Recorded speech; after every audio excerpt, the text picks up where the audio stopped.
Hi guys, my name is Tife, aka Cake Daddy, and I want to teach you guys how to scale up and down your recipes. And if you have ever been in the situation where you just wanted 6 cupcakes, someone posted a video how to make 12 cupcakes, and you just want 6 cupcakes. It's just you in the house, and you don't want to make a whole batch of cake for a nation. You just want to make for yourself. So I want to teach you how to effectively scale up and to scale down recipes. Alright guys, let's go there. So I think the best way to scale up and down recipes is to use recipes that are measured in grams. So I'm going to take an example of my vanilla cake recipe that I posted recently. And we're going to be scaling up the recipe and we're going to be scaling down the recipe. So if you want to make a layer cake, for the recipe I posted just makes 1 layer. But if you want to make like a layer cake with 4 layers, I'm going to teach you how to do that in this video using my vanilla cake recipe as a perfect example. In my vanilla cake recipe,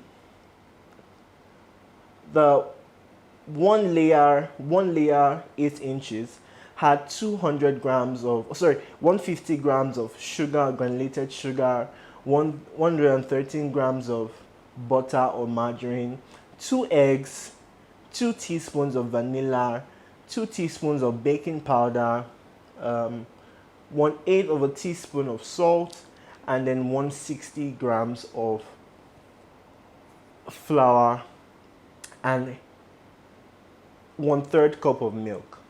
So if you want to scale up this recipe to, let's say, make 2 layers, 2 8-inch layers, all you need to do is double each ingredient in this recipe. So you want to do 2 layers, 8 inches, you'll be using 300 grams of sugar, 226 grams of butter, 4 eggs, 4 teaspoons of vanilla. Now the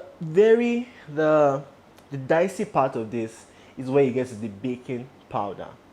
Now baking powder is a leavener, and if you watched my recent video on the difference between baking powder and baking soda, I said something that too much baking powder can make your baked goods taste bitter. So if you're scaling up and down recipes, you always have to be conscious of how much baking powder and baking soda you use. So a little goes a long way. So in my normal recipe, I use 2 teaspoons of baking powder. And when I'm scaling up this recipe on my own, just my own personal opinion, I add 3 teaspoons instead of 4. Remember I said that if you want to scale up, you add double. But I'm cutting back on the baking powder because I know that a little baking powder goes a long way. So instead of 4 teaspoons, I add 3 teaspoons. Then for salt, it says 1/8 of a teaspoon of salt. Now, a half of a 1/4 teaspoon is a 1/8. So if you're adding another 1/8, it will become 1/4. That's a 1/4 teaspoon. Then for flour, we're going to add 320 grams of flour, and then layman terms, the way I do this is when I come to these things, I have cup and I just add another. It says 1/3 cup of milk in my recipe. I just put in a pen and a paper 1/3 plus 1/3 cup of milk, and I use that as it is. Now, if you're scaling up, my advice, if you're scaling up and you want to make like a 4-layer cake, my advice, and one thing I always try to do, is bake in layers. So I would just make 2 separate layers using the scaled up recipe that I shared previously, and then bake another batch of 2 layers to make 4 layers. I always try not to make too much at a time to ensure that I don't put too much in my mixer, because I'm using a stand mixer, but still there's a limit to the amount of batter it can take. So I try to bake it in batches, and yeah, try to bake into batches. Basically, it makes it easier. It takes more time, but it makes it easier, and yeah, that's basically it. So if you want to scale down,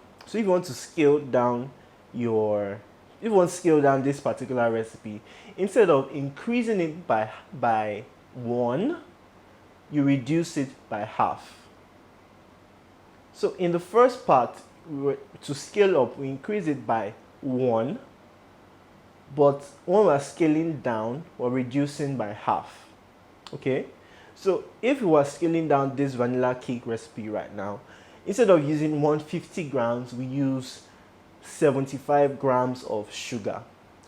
Instead of using 113 grams of 113 grams of butter, we use 62.5 grams of butter.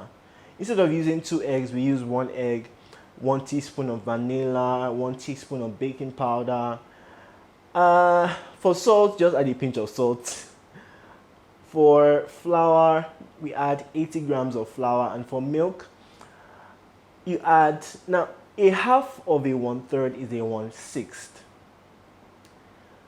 Is 1/6. So instead of adding 1/3 cup of milk, we add 1/6. Now to get 1/6, if you have the regular cup sets, 1 cup, half cup, quarter cup, to get one, or if you have a 1/3 cup, there's a batch that comes with a 1/3 cup.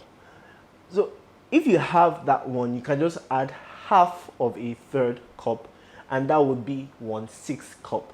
So the basic underlying truth and the basic strategy is, if you are scaling up the recipe, you can scale up by half as well, and scale up by 1, and then you can scale down by half as well.